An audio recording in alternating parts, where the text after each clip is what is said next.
¿Alguna vez te has preguntado qué ocurre si le das una metralleta a un mono?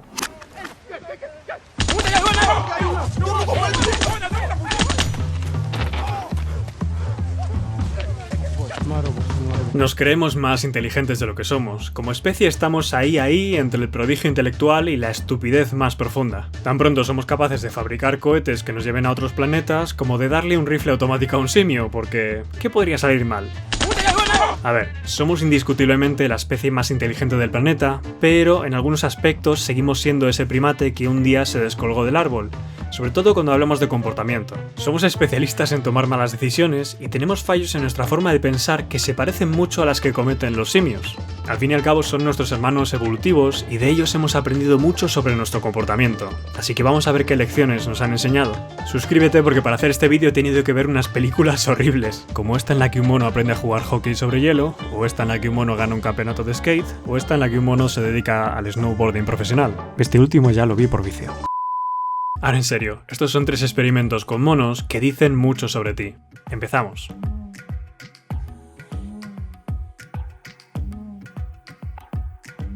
¿Qué harían los monos si les enseñamos a usar dinero? ¿En qué se lo gastarían? Esta fue la pregunta que originó el primer experimento, cuyos resultados fueron una auténtica locura, porque desveló que nuestra percepción del riesgo y todos los errores que cometemos al usar dinero tienen una base evolutiva. Esto lo sabemos porque los monos se gastaron el dinero de forma irracional, se lo robaban entre ellos e incluso hubo algún caso de prostitución. Aunque ojo con esto último porque no está del todo claro, ahora veréis por qué.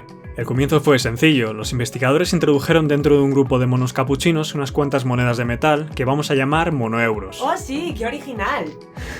Ya lo sé. Estos monos se dieron cuenta de que si devolvían un monoeuro a los investigadores, estos les recompensaban con comida. Después los investigadores pusieron a prueba las decisiones económicas de los simios, por ejemplo, a veces hacían rebajas. Por el mismo precio, algunos investigadores ofrecían el doble de comida o sus alimentos eran de mejor calidad, a lo que los monos reaccionaban comprando en estas tiendas antes que en otras. Vamos, que hacían exactamente lo mismo que el humano promedio cuando llega el Black Friday.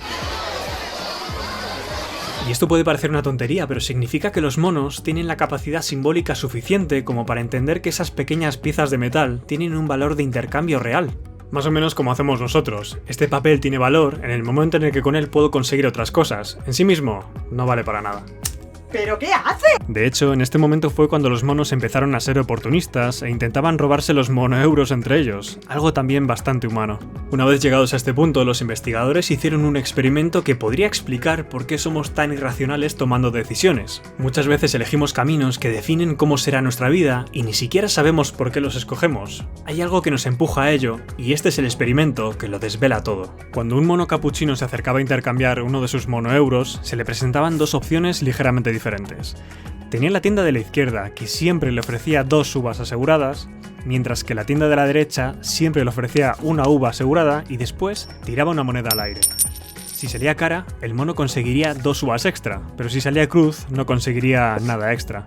Era una opción más arriesgada, si tenían suerte podían conseguir mucha comida, pero si no, digamos que no les salía rentable. Resulta que la grandísima mayoría de los simios escogieron la tienda que les ofrecía 2 uvas, la opción que menos riesgo conllevaba. Bueno, esto podría indicar que a los monos no les va mucho el riesgo, sin más, pero los investigadores se preguntaron qué pasaría si en lugar de darles a elegir cuánta comida querían ganar, les hicieran elegir algo un poco más desagradable. Ahora tenían que elegir cómo querían perder la comida. De esta manera, a cambio de un monoeuro tenían 2 opciones. La tienda de la izquierda, que siempre ofrecía 3 uvas al comenzar, pero que después del pago les quitaba una uva del total. Y la tienda de la derecha, que también comenzaba con 3 uvas, pero que después lanzaba una moneda al aire. Si salía cara, el mono obtendría las 3 uvas que se le presentaban, y si salía cruz, el mono perdía 2 de ellas. Quiero que os fijéis en que el resultado final de las 2 tiendas es exactamente igual que el resultado final de las 2 tiendas anteriores. Y sin embargo, cuando a los monos se les plantea el mismo problema, pero hablando de pérdidas, se decantan por la opción más arriesgada. Esto no tiene ningún sentido y es bastante irracional. Lo que está ocurriendo es que los monos han sido víctimas de un sesgo cognitivo brutal, que se llama aversión a la pérdida, que se resume en que para nuestros hermanos simios las pérdidas pesan mucho más que las ganancias. Por eso los simios siempre escogían la opción con menos probabilidades de perder uvas. Y ya os digo que cuando cambiamos a los monos por humanos y a las uvas por dinero, caemos en la misma trampa. Porque la sensación de perder algo nos duele muchísimo. Los psicólogos Kahneman y Tversky calcularon que las pérdidas tienen un efecto casi 3 veces más potente en nosotros que el efecto que tiene una ganancia equivalente. Por ejemplo, si un día vas por la calle y pierdes este billete de 20 euros, tu sensación de malestar va a ser 3 veces más potente que la sensación de bienestar que conseguirías por encontrarte ese billete en la calle. Y esta aversión a la pérdida hace que tomemos malas decisiones. La gente que invierte en bolsa muchas veces no vende las acciones que van a la baja porque se aferran a la idea de que van a volver a subir. Nos ocurre cada vez que dejamos en blanco alguna pregunta de los exámenes que penalizan por cada pregunta mal contestada, porque la posibilidad de que nos resten 0,25 o más por fallar pesa mucho más que la posibilidad de ganar un punto extra. Les ocurre a los equipos de fútbol que van ganando y a pocos minutos de acabar les empatan. Muchas veces cambian a un estilo de juego más defensivo para firmar el empate. Ya no están pensando en ganar, solo piensan en no perder. ¿Cuántas relaciones que no funcionan se mantienen a flote simplemente porque ya llevan mucho tiempo establecidas? ¿Y cuántas empresas no cierran a pesar de seguir acumulando deuda cada mes? ¿A cuánto asciende en total más o menos el tema? Unos 800.000 euros. Mirad, en España tenemos este refrán que dice más vale malo conocido que bueno por conocer, que lo que viene a decir es que los cambios conllevan el riesgo de perder lo bueno que ya tenemos. Es el miedo que muchas veces intentan infundir los políticos a la población. Nos dicen que por muy mal que lo hayan hecho, los que vienen son peores. Y podría estar todo el día poniendo ejemplos, porque si algo demuestra este experimento es que la aversión a la pérdida tiene un componente evolutivo del que nos es casi imposible escapar, y que se encuentra detrás de muchas de las decisiones que hemos tomado en nuestra vida. Y por cierto, ¿recordáis que al principio os he comentado algo sobre un caso de prostitución? Resulta que hay una especie de leyenda sobre este experimento que cuenta que un macho se acercó a una hembra y que después de darle un mono euro, se dedicaron al coito unos 10 segundos. No juzguéis, los monos lo hacen así. Y que después la hembra se acercó a intercambiar la moneda por algo de comida. Lo cual podría indicar que los monos acababan de inventar la prostitución. Pero, a pesar de leer esto en varios sitios, no he encontrado nada parecido en el paper oficial, que os dejo en la descripción. Yo creo que es un mito, pero si alguien conoce la referencia de esta historia, que me la deje en los comentarios.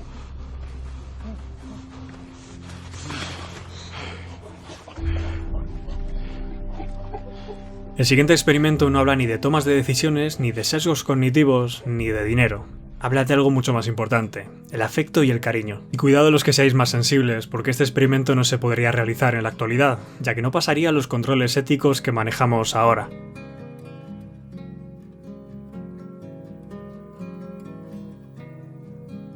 El segundo fue un experimento cruel, que seguramente no debería haberse hecho. Pero se hizo, y supuso una revolución en nuestra visión sobre el cariño, el afecto y los vínculos que se establecen entre hijos y padres. A ver, os pongo en pista. Durante la primera mitad del siglo XX, desde las corrientes psicológicas dominantes, se pensaba que el vínculo que surge entre madres e hijos nacía fundamentalmente de la alimentación. Sostenían que era la lactancia la que creaba estos lazos tan fuertes y que todo lo demás pasaba a un segundo plano. Pero a mediados del siglo XX se desarrolló una teoría que aseguraba que el cariño maternal era mucho más que la alimentación y que el afecto que recibimos de nuestros padres en esos primeros años de vida determinarán cómo nos comportaremos al ser adultos. Es entonces cuando el psicólogo Harry Harlow se propuso averiguar quién tenía razón, y para ello diseñó un experimento que despejó todas las dudas a un precio bastante alto. Separó algunas crías de macaco de sus madres al nacer y las introdujo en una jaula.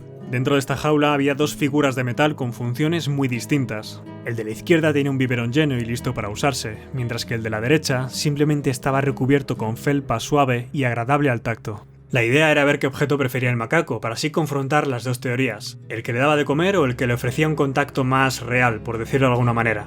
Resultó que el macaco pasaba alrededor de 1 hora en el muñeco con biberón y el resto del tiempo con el muñeco de felpa, normalmente abrazándolo. De hecho, cuando el macaco se sentía amenazado, buscaba la protección del muñeco de felpa, porque cerca de esa falsa madre se sentía seguro, incluso lo suficiente como para intentar confrontar a la amenaza. Cerca de ese muñeco se sentía con ganas de explorar y de interactuar con el mundo, cosa que no ocurría con el muñeco de biberón. Quedó bien claro que el muñeco de felpa era lo más parecido a una madre que tenían aquellos monos, a pesar de que este no les daba de comer. Harlow también crió a algunos macacos sin la presencia del muñeco de felpa. Estos macacos desarrollaron problemas de sociabilidad y apego al llegar a la etapa adulta. Eran muy agresivos, no se interesaban en encontrar pareja o tener descendencia, algunos ni siquiera comían y acabaron muriendo, evidenciando lo importante que son las figuras de apego para los más pequeños. En una época en la que la disciplina y la alimentación era lo único que se tenía en cuenta a la hora de criar a los hijos, esto fue absolutamente rompedor. Los niños pequeños necesitan el afecto y el contacto de sus padres para llegar a ser adultos seguros y funcionales. Así que si naciste más cerca del año 2000, es muy probable que las consecuencias de este experimento te hayan cambiado la vida. Absolute rubbish, laddie. Get on with your work. El tercer y último experimento es sin lugar a dudas uno de los más conocidos, sobre todo porque se suele utilizar de ejemplo en las clases de psicología social para hablar de la influencia de los grupos sobre la conducta. Lo que no suele decir el profesor de turno que cuenta esta historia es que en realidad es mentira.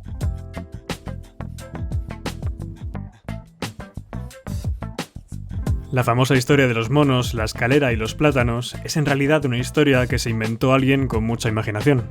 Y sin embargo es un ejemplo brillante de nuestro comportamiento en grupo. Si no lo conocéis, así es como se supone que ocurrió. El experimento comienza con 5 monos dentro de una jaula, en cuyo centro se encuentran unos plátanos que podían conseguir subiendo por una escalera.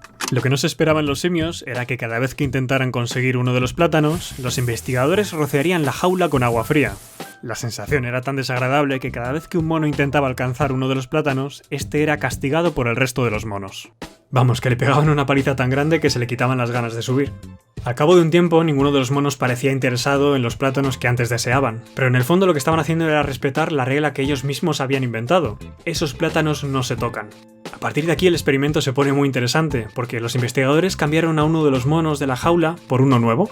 Este mono, como es lógico, ve los plátanos encima de la escalera e intenta subir para alcanzarlos, lo que le hace ganar una paliza por parte del resto de los simios. Este mono no entiende el porqué del castigo. Al fin y al cabo, él nunca ha llegado a presenciar cómo cae el agua fría, pero después de varios intentos deduce que lo mejor es olvidarse de los plátanos. Una vez hecho esto, los investigadores sustituyen a otro de los monos por uno nuevo. Este recién llegado intenta subir por la escalera, lo que se traduce en gritos y golpes por parte del resto de simios. Lo curioso es que en esta ocasión, el primer mono novato también participa en la reprimenda. A partir de este punto, los investigadores van sustituyendo a todos los simios hasta que no queda ninguno de los 5 monos originales. Pero lo alucinante de esta historia es que la regla de no tocar los plátanos se mantiene. Siguen castigando al mono que lo intenta, pero en el fondo no saben por qué. Lo único que saben es que las cosas por allí se hacen de esa manera. Ninguno de estos monos ha experimentado la caída del agua helada, por tanto lo que están haciendo es seguir una regla que ha sido creada por su comunidad, pero que en el fondo no entienden.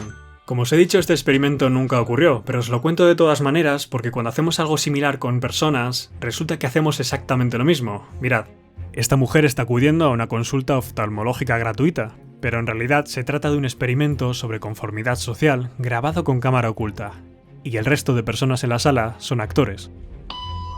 La norma aquí es que cada vez que suena el pitido, uno a uno, todos en la sala se levantan. Ella no tiene la menor idea de por qué lo hacen, pero poco importa, porque pasados unos minutos, ella también acaba levantándose al ritmo del pitido. Ahora ya forma parte del grupo. A partir de este momento, los investigadores van sacando a los actores de la sala hasta que la mujer se queda sola. Ya no hay grupo que la observe, pero ella sigue reproduciendo la norma. Mirad lo que ocurre cuando otro paciente desprevenido entra en escena. ¿Por qué se levanta? Todos lo estaban haciendo y pensé que había que hacerlo. Ahora es el nuevo el que intenta adaptarse a las reglas establecidas. Poco a poco siguen entrando más pacientes que descubren cómo se hacen las cosas por allí. Lo que comenzó siendo una norma aleatoria para ella, ahora se ha convertido en una norma social para todos en esta sala. Ninguno sabe por qué lo hace, simplemente son altavoces que reproducen una norma que no entienden, pero que siguen a rajatabla. Desde hace décadas sabemos que somos capaces de cambiar de opinión o de hacer cosas totalmente absurdas solo por encajar en el grupo. Y lo hacemos porque muchas veces es útil. Después de todo, los grupos nos ofrecen la estabilidad y la seguridad que tanto necesitamos, pero la conformidad irreflexiva con ellos nos puede llevar a ser manipulados o directamente a ser arrastrados por la masa. Si algo evidencian estos experimentos es que en realidad no hemos evolucionado tanto como creemos. De hecho, precisamente por eso, el logo de este canal es un mono fumando en pipa. Los grandes magnates, intelectuales de todas las épocas, o los más brillantes investigadores, todos ellos fuman en pipa. Es un símbolo de intelectualidad, un vestigio de lo que en algún momento se consideró sinónimo de ser racional. Sin embargo, el mono está ahí para recordarnos quién se esconde tras esa máscara, un animal con un potencial inmenso, en ocasiones arrogante, y al que le falta muchísimo por descubrir.